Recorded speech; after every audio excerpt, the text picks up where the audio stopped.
So I'm here again because, in addition to the Lactation Pocket Handbook, there is a series of handouts that come when you are training for the lactation counselor training course.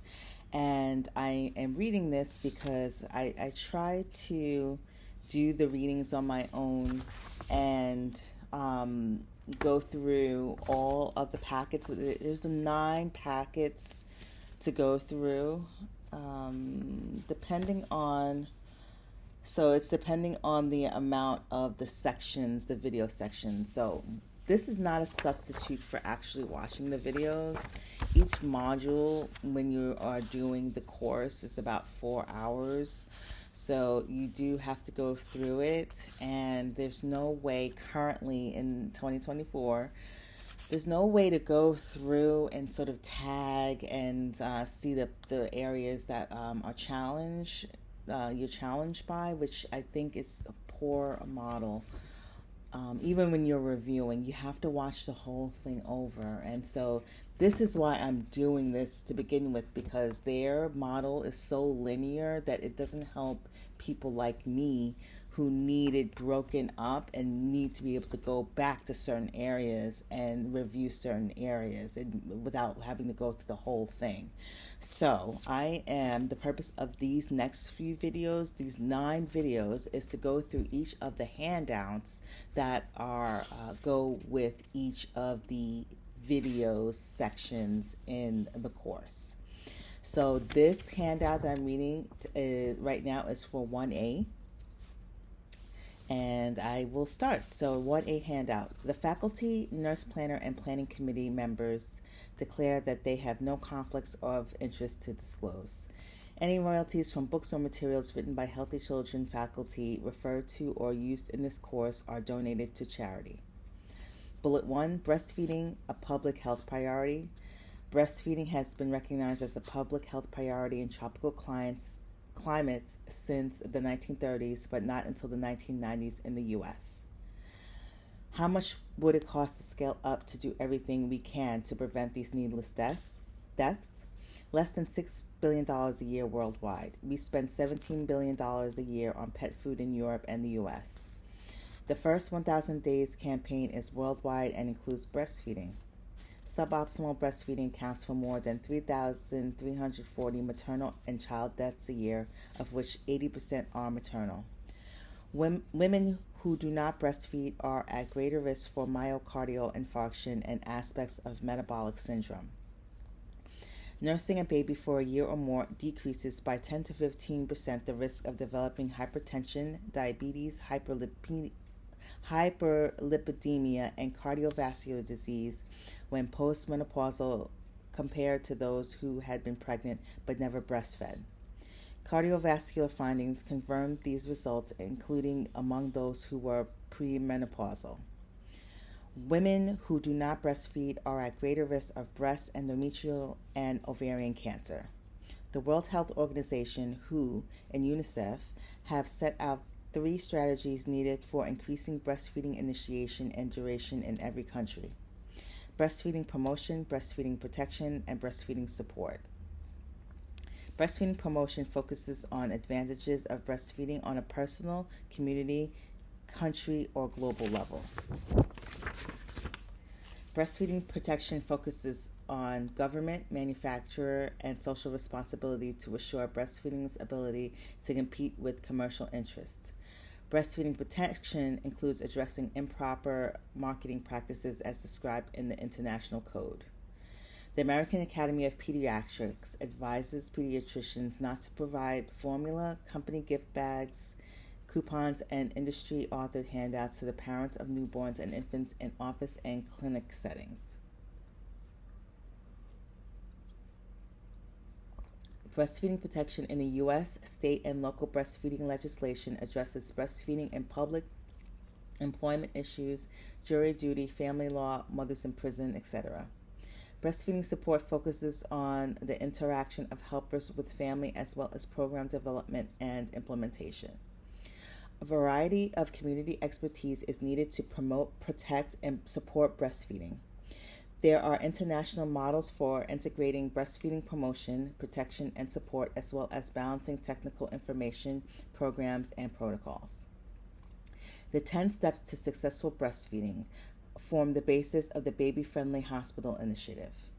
Our goal in this course is to expand counseling expertise, expand program expertise, include verification of knowledge and competency. We have chosen to be evidence-based. That means we use the rules of evidence to guide our teaching and practice. Highest level of evidence, meta-analysis, and systematic reviews, such as the Cochrane collaboration and the Joanna Briggs Institute for Evidence. Then, well-done randomized experimental design studies, RCTs, and on down the hierarchy of evidence through published case studies. What is a certified lactation counselor? CLC is a nationally recognized designation awarded by ALPP to those who are exam eligible and then pass the exam.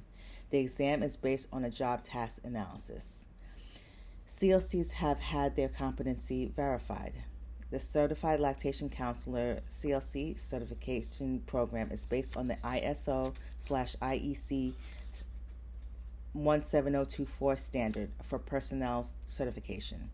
No credential in lactation expands practice parameters beyond scope of practice, job description, licensure, RN, APRN, MD, DO, DDS, LD, etc.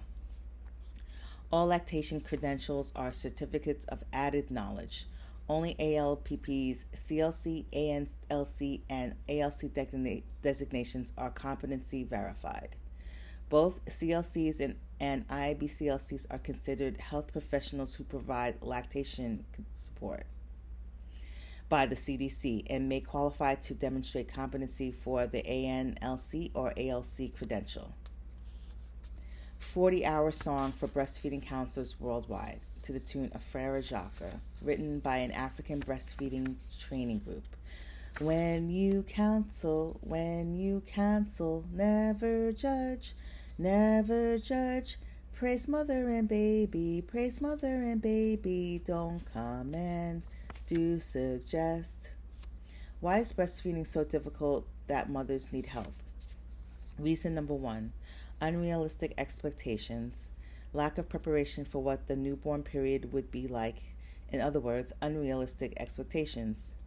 Reason 2, lack of timely interventions. Mothers' problems at 3 to 7 days pose the greatest risk to stopping. The fastest drop off is in the 10 days following discharge from the hospital. Monitoring breastfeeding trends. Breastfeeding has been the way to nurture babies since the dawn of human history. However, in the last 150 years or so, breastfeeding rates declined at the rate of commercial baby milk sales have increased. And then there's a link, https changingmarkets.org/portfolio/milking-it. The International Code of Marketing of Breast Milk Substitutes, the code, is an international health policy framework to regulate the marketing of breast milk substitutes in order to protect breastfeeding. It was published by the World Health Organization in 1981 and is an internationally agreed voluntary code of practice.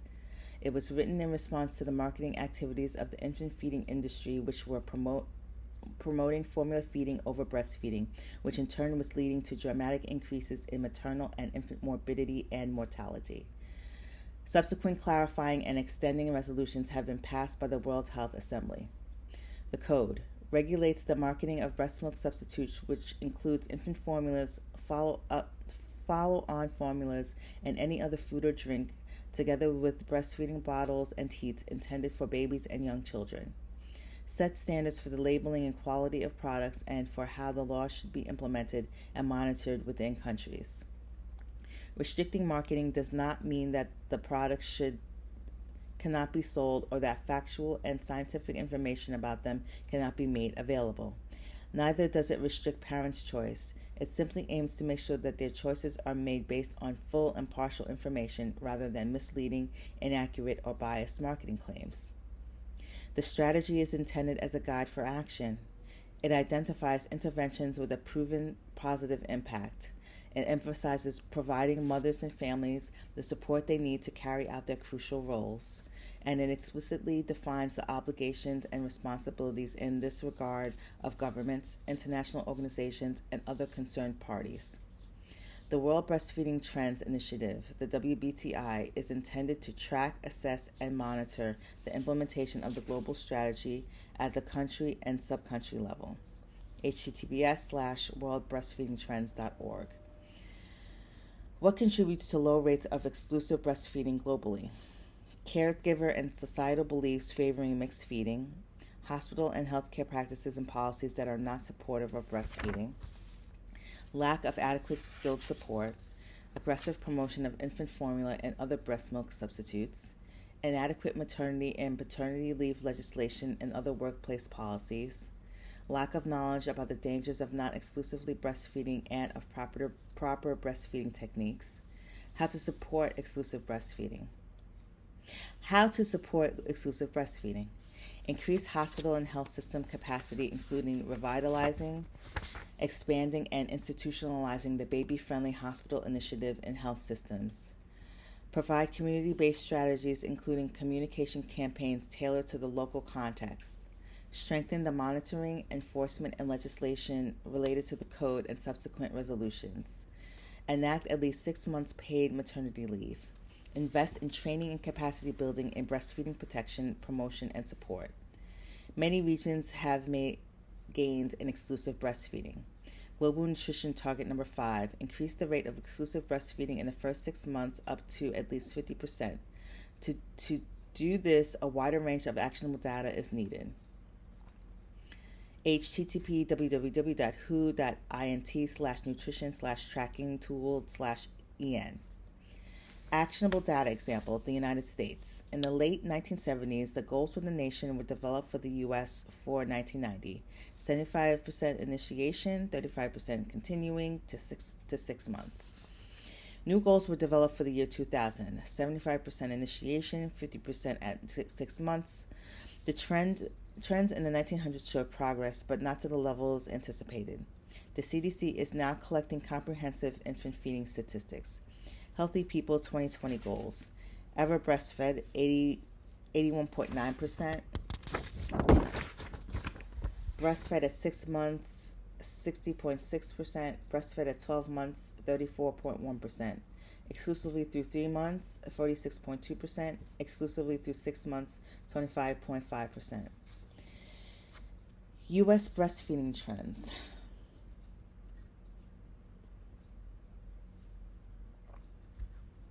Why is there such a disparity? Black mothers are less likely than white to breastfeed their babies, and here's one possible reason why. Hospitals in neighborhoods with many black residents do less to promote nursing than those in areas with more white residents, according to the CDC. U.S. exclusive breastfed rates 1965 to 2001 did not increase in proportion to initiation rates. Healthy People 2020 added breastfeeding targets. Increased the proportion of employers with worksite lactation programs to 38%. 2006 baseline, 25%. Reduced the percentage of breastfed infants who receive formula before 2 days of age to 14.2%. 2006 baseline, 25.6%. Increase the proportion of live births that occur in facilities that provide recommended care for lactating mothers and babies to 8.1%. 2007 baseline, 2.9%. Policies and reports have also been developed to promote, protect, and support breastfeeding. The U.S. report card on how we are doing on the objectives of the Innocenti Declaration is prepared by the Healthy Children Project. Making milk. There is a diagram here. It shows the myoepithelial cells, connective tissue surrounding ductuli, capillaries, arterial, venule, alveolar cells.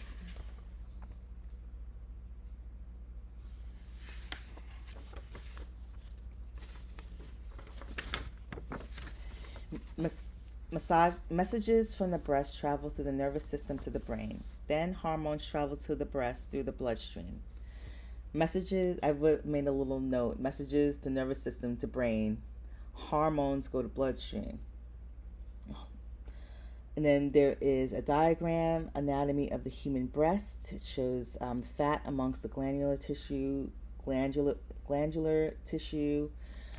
fat layer under the skin, glandular tissue made up of clusters of alveoli and small ducts, the milk ducts, areola, and nipple with several duct openings. And that is the diagram.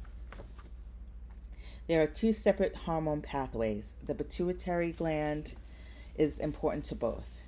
Prolactin levels go down in between nursings and rise during nursing. But infrequent nursing leads to lower levels and less rise, even with the same amount of nipple contact. In postpartum women, prolactin is much more responsive. D. Carvalho et al. Found Group A mothers nurse 10 times per 24 hours, 138 minutes a day, approximately 14 minutes per nursing. Group B mothers nurse 7 times per 24 hours, 137 minutes a day, approximately 20 minutes per nursing. Ongoing milk production is positively associated with suckling within the first 2 hours after birth. Infants who suckled within the first 2 hours ingested significantly more milk on day 4 than those who did not. For mothers of preemies, initiation of milk expression before 1 hour resulted in significantly more milk when measured on days 7 and 42. More than one mechanism can trigger oxytocin. Mechanism 1, conditioned response, conditioned milk ejection, letdown reflex. Probably was given too much importance in the years we didn't understand the other mechanisms. Is conditioned over time and lasts a lifetime. Is faster for women who already have one from previous breastfeeding. To condition the response, smell, touch, hear the stimulus. Oxytocin release mechanism number 2, nipple stretching, happens with a proper latch. Oxytocin release number 3, baby hand massage. Each hand movement releases oxytocin. The hormones of lactation have an emotional/behavioral function as well as making and moving milk, aggression, protection, bonding, and trust. And then I wrote my own little note. Oxytocin is triggered by letdown reflex, nipple stretching, and baby hand massage. And that is the end of the 1A handout. Thank you for listening.